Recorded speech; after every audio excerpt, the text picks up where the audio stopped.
সুপ্রিয় শিক্ষার্থী বন্ধুরা, সূর্যকরী বিদ্যানিকেতনে তোমাদের আবারও স্বাগতম। যাই হোক, আমরা যারা এইচএসসির পরীক্ষার্থী আছি, আর কয়েকদিন পরে আমাদের পরীক্ষা। অনেকে ভাবছিলা হবে হবে না, পিছাচ্ছে নাকি। পরীক্ষার সময় আমাদের এটা সবসময় কাজে দেয় যে আমাদের এই মনে পরীক্ষা পিছাবে, আর এটাকেই আমরা স্বাগতম জানানোর চেষ্টা করি। তো এটা আমাদের মনের একটা দুর্বলতা। কখনোই আমরা যারা ভালো স্টুডেন্ট কখনোই এটা চিন্তা করবো না পরীক্ষা পিছার, কারণ পরীক্ষা পিছানো মানেই অনেক ক্ষতি। কখন কি সিচুয়েশন তৈরি হবে বলা যাবে না।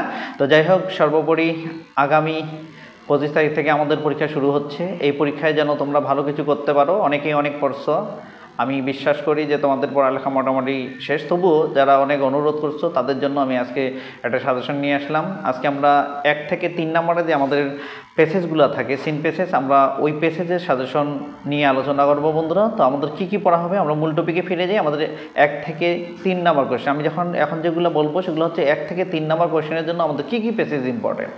তো come to the main point.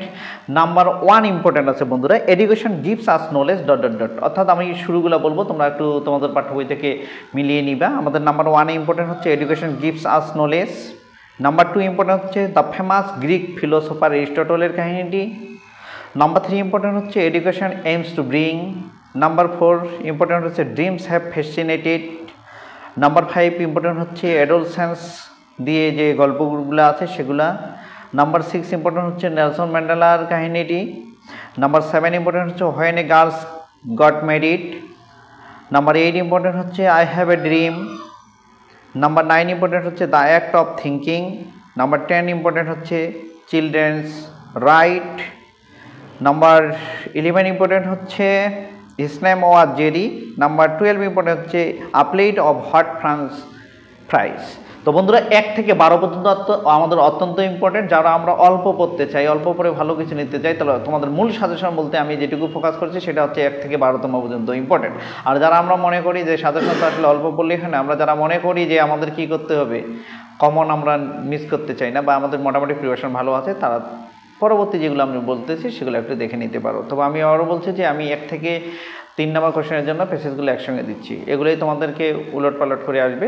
So be serious, তোমাদের একটু সিরিয়াস হতে হবে। নাম্বার 13 ইম্পর্টেন্টে আমরা যদি যাই, তাহলে হচ্ছে মাই নেম ইজ এ মারিগোর কাহিনীটি। 14 হচ্ছে ভ্যালেন্তিনা তেরেস্কোভা।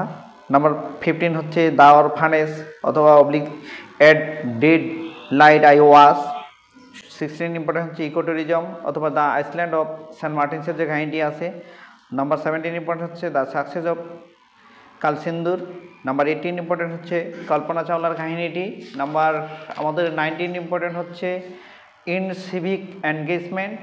নাম্বার 20 হচ্ছে we said out. Number 21 important হচ্ছে শিল্পী ওয়াজ, শিল্পীর কাহিনীটি। নাম্বার 22 ইম্পর্টেন্ট হচ্ছে নিশাত মজুমদারের কাহিনীটি। আর নাম্বার 23 হচ্ছে ইন বাংলাদেশ 30%... তোমরা মূল বইয়ে পাবা, এগুলা এখান থেকে বাইরে করে নিবা। নাম্বার 24 ইম্পর্টেন্ট হচ্ছে উই স্পেন্ড মানি। এবং নাম্বার 25 ইম্পর্টেন্ট হচ্ছে ওয়ার্ল্ড হেলথ অর্গানাইজেশন। তো এই ছিল বন্ধুরা তোমাদের 3টা প্যাসেজের জন্য সমস্ত ইম্পর্টেন্ট। তো 1 থেকে 12তমই হচ্ছে সবচেয়ে বেশি ইম্পর্টেন্ট। আর যারা মনে করো যে আমি আসলে আবারও বলতেছি, যারা মনে করো যে আমি কমন নিতে চাই, যে আমার যেন অবশ্যই কমন হয়, তোমরা এই কয়েকটার প্রতিটা একটু ধারণা দিবা। আচ্ছা, আমাদের আরেকটা আছে, এগুলো আমাদের 3 নম্বরে আমাদের সামারি হিসাবে আসতে পারে, যেহেতু আমাদের এখানে আছে। তো সামারি হিসাবে আমাদের গদ্য থেকে আসে, কিছু কবিতা থেকে আসে। তাহলে গদ্যগুলো আমি বলছি যে ওই প্যাসেজের মধ্যে। এখন কবিতা থেকে আমাদের কি কি ইম্পর্টেন্ট আছে, কবিতা থেকে ইম্পর্টেন্ট হচ্ছে হোল্ড ফাস্ট টু ড্রিমস, এই কবিতাটা। তারপরে নাম্বার 2 ইম্পর্টেন্ট হচ্ছে Sundays to my father god up. Number 3 important হচ্ছে অল পিপল ড্রিম, এই যে ড্রিমসের 2টা কবিতা, একটা হোল ফাস্ট টু ড্রিমস, আরেকটি হলো all people dream. Number 4 important হচ্ছে I will arise and go now. এখান থেকে এই কবিতাটা অনেক বড়। এই কবিতাটা থেকে দেখবা যে সম্পূর্ণটাই তো আসে না, ভাগ করে আসে। স্ট্যান্ডারগুলো একটু প্রতিটাই পড়ে নিবা। নাম্বার 5 ইম্পর্টেন্ট হচ্ছে ভুল বলছি, I will arise and go now, এটা হচ্ছে নাম্বার 4 ইম্পর্টেন্ট, এটাতে ওইটাই আছে।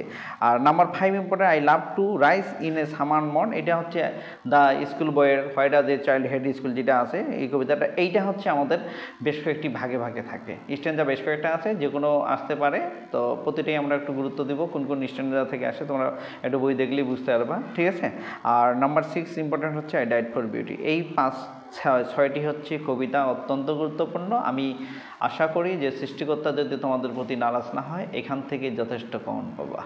তো আমি আশা করছি যে তোমরা ভালোই অনেক যথেষ্ট ভালো প্রিপারেশন নিয়েছো এবং সামনে যে পরীক্ষাটা আসবে আমি মনে করি তোমরা অনেক ভালো করবা। তো সেই আশা ব্যক্ত করে আজকে ভিডিওটি এখানে শেষ করছি।